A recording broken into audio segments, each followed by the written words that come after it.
የሊቨርፑል ደጋፊዎች እንኳን ደስ አላችሁ የምላችሁ የፕሪሚየር ሊግ ዋንጫ ለ20ኛ ጊዜ ስላሸነፋችሁ አይደለም።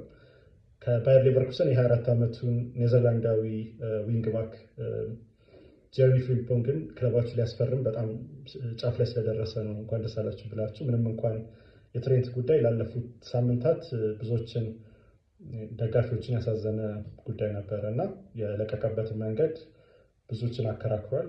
እንደ ካረገር ያሉ ሰዎች በጣም ከፍተኛ ተቃውሞ ሀዘን አሰምተዋል እና የሊቨርፑል ደጋፊዎች እንዴት ሊሰማ እንደሚገባ ትንገሩንም የሚል ጠንካራ አቋም ያለው አርቲክል ጽፎ ነበረ ካረገር። እንደዛም ሆኖ ግን ፍሪምፖንግ ትክክለኛ ወይም ደግሞ ጥሩ ተተኪ ይመስላል። ስለ ፍሪምፖንግ ማወቅ ያለባችሁ በፊት ማንቸስተር ሲቲ አንደር 23 ተጫውቶ አሳልፏል። ከዛ በኋላ ለ2 ዓመታት በስኮትላንዱ ሀያል ክለብ ሴልቲክ ቆይታ አድርጎ ነበር። 2020 ላይ ነበር ባየር ሌቨርኩሰን የተቀላቀለው።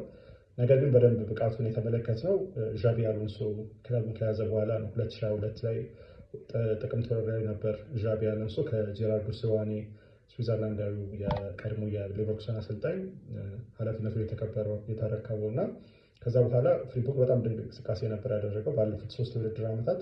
በተለይም ደግሞ በመጀመሪያዎቹ 2 የአሎንሶ የውድድር ዘመናት በጣም ድንቅ ነበር ፍሪምፖንግ። በርካታ ግቦችን እና አሲስቶችን ከማስመዝገብ በተጨማሪ ቡድኑ የበለጠ ጠንካራ እንዲሆን በተለይም በእድሎችን ከመፍጠር አንጻር ትልቅ ሚና ተጫውቷል እና ሞደርን የሚባል ተጫዋች ነው በሚናው ማለት ነው። ዊንግ ባክ ነው።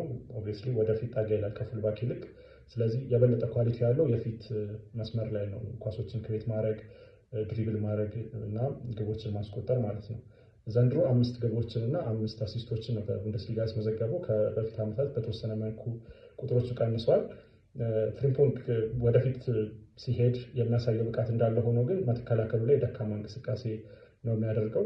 ያው ሌቨርኩሰን በ3 የመሃል ተከላካዮች ስለሆነ የሚጫወቱት ያን ያህል ጫና አይበዛበትም እና ከፍሪምፖንግ ግን ብዙ ስለማይጠበቅ ብዙ ጊዜ ሲወቀስ አናየውም። ግን ይሄ አንድ ክፍተት ነው እና ሊቨርፑል ይሄንን እንዴት ሃንድል ያደርጉታል? ባክፎር ደግሞ የሚጫወት ቡድን ስለሆነ ሊቨርፑል እንዴት ነው ፍሪምፖንግ ከቡድኑ ጋር የሚዋሃደው የሚለውን ነገር ማየት አለብን። ኮነር ብራድሊም ስላለ ሁለቱን ምናልባት እያፈራረቁ አርነ ስሎት የሚጠቀምባቸው የሚለው ሌላ ጥያቄ ነው።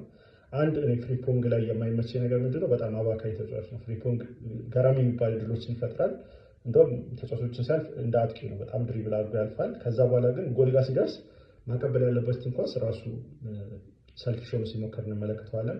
ማግባት ወይም ደግሞ መሳት የሌለበትን ኳስ ደግሞ ሲስት እንመለከተዋለን። ያው አጥቂ ስላልሆነ ምናልባት ኮንቨርዥን ሬት ወይም ደግሞ ግብ የማስቆጠር ሰክሰሱ ያን ያህል ላይሆን ይችላል፣ ግን ውሳኔ አሰጣጡ ላይ ድክመት አለ። ከዛ ውጭ